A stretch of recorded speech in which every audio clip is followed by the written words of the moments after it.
NIDM के सूत्रों के हवाले से जो खबर है उसके मुताबिक अक्टूबर में कोरोना की तीसरी लहर आ सकती है। वैज्ञानिकों के मुताबिक अक्टूबर में तीसरी लहर संभव है, ऐसा सूत्र के मुताबिक बताया जा रहा है। एक्सपर्ट से बातचीत के बाद तैयार की गई है रिपोर्ट। कोरोना की तीसरी लहर की तैयारियों पर यह रिपोर्ट है। रिपोर्ट में बच्चों को संक्रमण से बचाने के लिए उपाय पर भी बात हुई है। एनआईडीएम की तैयारियों पर रिपोर्ट वेबसाइट पर डाली गई है। परिमल कुमार हैं इस वक्त हमारे साथ, जो लंबे वक्त से कोरोना को ट्रैक कर रहे हैं और इस पर रिपोर्टिंग करते चले आ रहे हैं। परिमल, कई पहलू हैं इसके। तीसरी लहर को लेकर पहले भी कई डेडलाइन दिए गए, वो डेडलाइन राहत की बात यह थी कि सही साबित नहीं हुए। एक बार फिर से इस डेडलाइन पर पहुंचे हैं ये लोग। कितना इस बात की कितनी आशंका है कि इस बार ये सही साबित होंगे? और अगर कुछ ऐसा होता है तो पिछली बार दूसरे दौर को, जो दूसरी लहर थी, उस दौरान जो कुछ झेला देश के लोगों ने, वैसा कुछ ना हो उनके साथ, इसके लिए क्या तैयारियां की जाएंगी?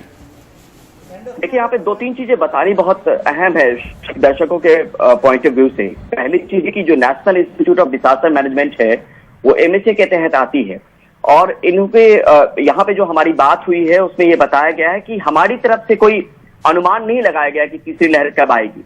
जो साइंटिफिक कम्युनिटी कह रही है उसके आधार पर ये बताया गया है कि अक्टूबर में ऐसा आ सकता है। आईआईटी कानपुर की एक रिपोर्ट थी, आपको याद हो, जिसमें कहा गया था कि अक्टूबर में तीसरी लहर आ सकती है।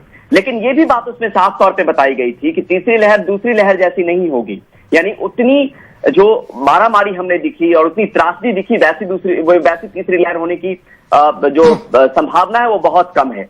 लेकिन फिर भी क्योंकि तैयारी रखना है, तो तैयारी रखने के मद्देनजर जो national institute of disaster management है उसने 2 राउंड की मीटिंग की अलग अलग साइंटिफिक कम्युनिटी स्टेक होल्डर्स के साथ, और उसमें यह प्लान तैयार किया कि अगर बच्चों में संक्रमण होता है तो उसको लेकर तैयारी किस तरीके से रखनी चाहिए, और हमें पहले से तैयार रहना चाहिए और होनी भी चाहिए। अगर तीसरी लहर अचानक आती है तो दिक्कत होगी, क्योंकि दूसरी लहर को लेकर हमारी तैयारी शून्य थी, वो हमने देखा भी।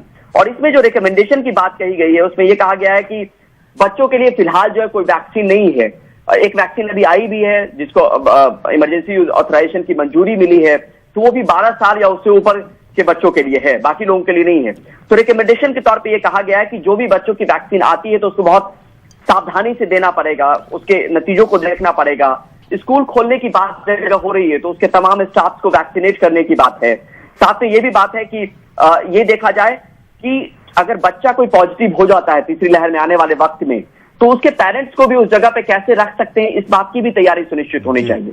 यानी जो national institute of disaster management है उसने बस इतना काम किया है कि जो साइंटिफिक कम्युनिटी है, स्टेक होल्डर्स है, उनके साथ सलाह मशवरा करके 2 बार की चर्चा हुई, और 2 बार की चर्चा पे जो नतीजे निकले हैं, जैसे बच्चों को लेकर हॉस्पिटल में किस तरीके के इंतजाम होने चाहिए, वो एक तरीके से हो भी रहे पहले से। अब उस इंतजाम को और कैसे बेहतर किया जा सकता है, उस दिशा में जो चीजें तैयार की गई उसको अपने वेबसाइट पे डाला गया है, और वेबसाइट पे डाल के जो है वो तमाम जो राज्य हैं उनको भी अपने तरीके से वो बताने की कोशिश कर रहा है कि आप इस तरीके से बच्चों के लिहाज से अपनी तैयारी रखें अगर थर्ड वेव अक्टूबर में आता है और बच्चे उसकी चपेट में आते हैं तो।